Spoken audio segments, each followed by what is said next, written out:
Eknath Shinde cabinet ने मराठों को 10% आरक्षण देने के प्रस्ताव को मंजूरी दे दी। आज दोपहर 1 बजे इस प्रस्ताव को शिंदे सरकार विधानसभा के एक दिन के विशेष सत्र के दौरान सदन में पेश करेगी। शिंदे कैबिनेट ने आज सुबह शिक्षा और नौकरी में मराठा समुदाय को 10% आरक्षण देने से संबंधित पिछड़ा आयोग की रिपोर्ट को मंजूरी दी। इस बीच आरक्षण की मांग कर रहे मराठा समाज के नेता मनोज जरांगे पाटिल ने कैबिनेट के फैसले पर कहा कि सरकार हमें फंसा रही है। मराठा समाज को ओबीसी के तहत आरक्षण चाहिए। अगर प्रस्ताव में इस बात का जिक्र नहीं है तो हम आंदोलन करेंगे। मनोज जरांगे बीते 10 दिन से अपने गांव में आमरण अनशन पर बैठे हुए हैं। सबको पहले विश्वास में लेकर गठनेता की बैठक लेकर बाद में गवर्नर का स्पीच रखना चाहिए था।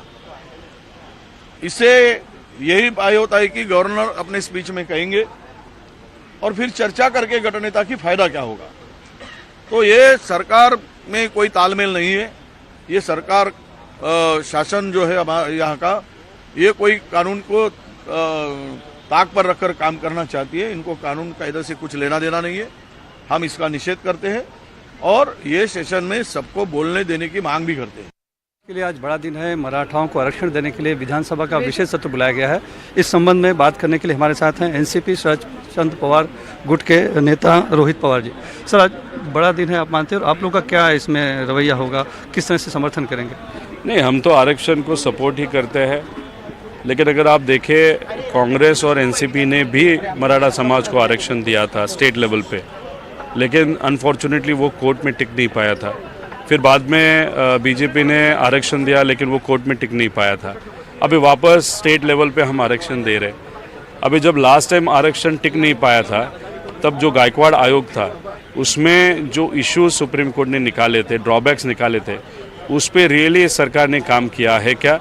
बिकॉज उसमें बहुत सारे टेक्निकल इश्यूज थे और वो टेक्निकल इश्यूज जब तक आप हम सॉल्व नहीं करते तब तक हमको आरक्षण नहीं मिल सकता। तो आज मुख्यमंत्री साहब इस बारे में क्या कहेंगे वो देखना पड़ेगा। ऐसा ना हो जाए कि टेम्पररी बेसिस पे उन्होंने आरक्षण दे दिया, फिर बड़ा सा इवेंट कर दिया और लोकसभा को आगे उन्होंने लड़ा और फिर लोकसभा के बाद ये आरक्षण नहीं टिकेगा। अगर इसमें कहाँ पे भी राजनीति हो तो वो गलत चीज़ है। वो आज मुख्यमंत्री साहब जिस तरीके से बात करेंगे, क्या टेक्निकल इश्यूज लुकआउट करेंगे, वो देखना पड़ेगा। कई सवाल है, उसमें एक सवाल ये भी कि मनोज जरांगे पाटिल जो आंदोलन के चेहरा है, उन्होंने कहा है कि हमें तो सगे संबंधियों से जुड़ा जो मुद्दा है उससे कानूनी अमली जमा पहना है, अलग से नहीं चाहिए आरक्षण। तो उस पर कैसे होगा? यानी वो तो बैठे रहेंगे, अनशन और आंदोलन चलता रहेगा अगर ये पास हो गया तो भी? देखिए, हम सबका कहना है कि कोर्ट में टिकने वाला आरक्षण हो। अगर उसमें ऑब्जेक्शन बहुत सारे लिए होंगे तो वो कोर्ट में क्या होगा, कैसे, बहुत बहुत बहुत क्रिटिकल इशू है।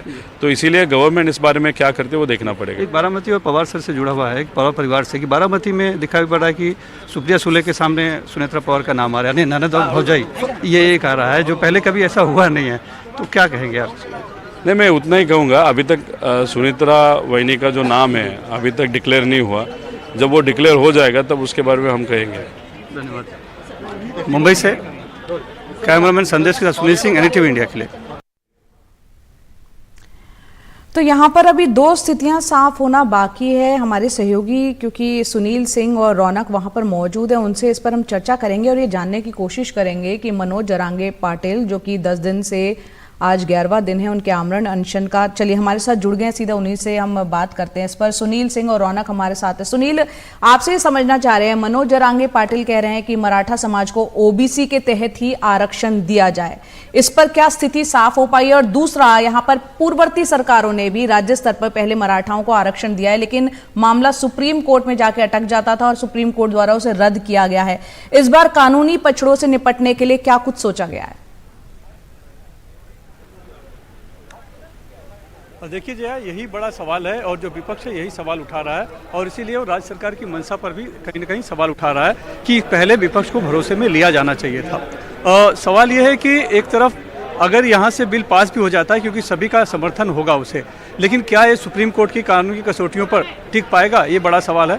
और दूसरा सवाल ये है कि मनोज जरांगे जो है वो अभी भी इस बात पर अड़े हुए हैं कि सगे संबंधियों का जो मुद्दा है उसको यहाँ पर अमली जामा पहनाया जाना चाहिए, अलग से उन्हें आरक्षण नहीं चाहिए। जब 50% के तहत अंदर से आरक्षण है, हमें मजबूत आरक्षण है, तो वो क्यों नहीं दिया जा रहा है। तो इसी सवाल पर फिलहाल बड़ी एक असमंजस में है सरकार। हालांकि सरकार तो अभी फौरी तौर पर इस बिल को पास कराकर एक माहौल बनाने की कोशिश में है, लेकिन इसी को लेकर विपक्ष जो है कि हमलावर भी है।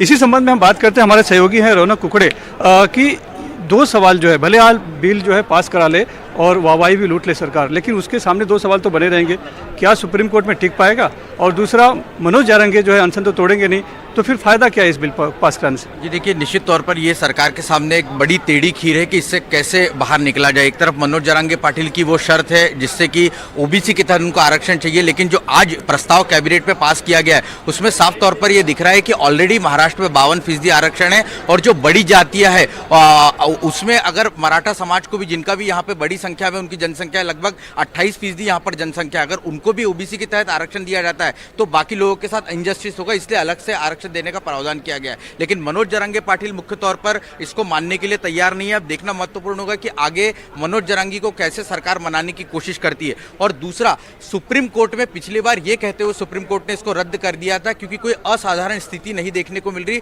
जिससे कि ये कहा जा सके कि मराठा ये पिछड़े है या सामाजिक तौर पर पिछड़े। तो असाधारण स्थिति क्या है? आज जब मुख्यमंत्री विधानसभा में प्रस्ताव रखेंगे, क्या वो उस असाधारण स्थिति का जिक्र करते हैं जो कि ओबीसी कमीशन ने बताई हुई है? ये देखना महत्वपूर्ण होगा, नहीं तो फिर वही जो 2019 या 21 में सुप्रीम कोर्ट में हुआ वही नतीजा देखने को मिल सकता है। तो जय, यहाँ पर जो 17 पेज की जो कमीशन की रिपोर्ट है या अध्यादेश की जो कॉपी है हम कहें, उस पर साफ तौर पर लिखा गया है कि जो आयोग की रिपोर्ट है उसके मुताबिक जो मराठा समाज है वो सामाजिक, शैक्षणिक और आर्थिक रूप से पिछड़ा हुआ है, और इसकी जो है कि पहचान भी बहुत निम्नतम स्तर पर है, और इसकी जबकि जनसंख्या पूरे महाराष्ट्र राज्य में देखा जाए तो 28% है।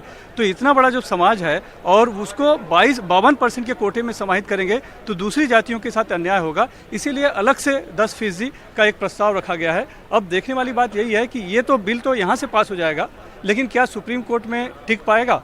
और दूसरी बात है कि फिर मनोज जारंगे को कैसे समझा पाएगी सरकार, क्योंकि वो अभी भी अनशन पर बैठने के लिए और आंदोलन और उग्र करने के लिए बात कर रहे हैं। तो एक सवाल बहुत बना हुआ है।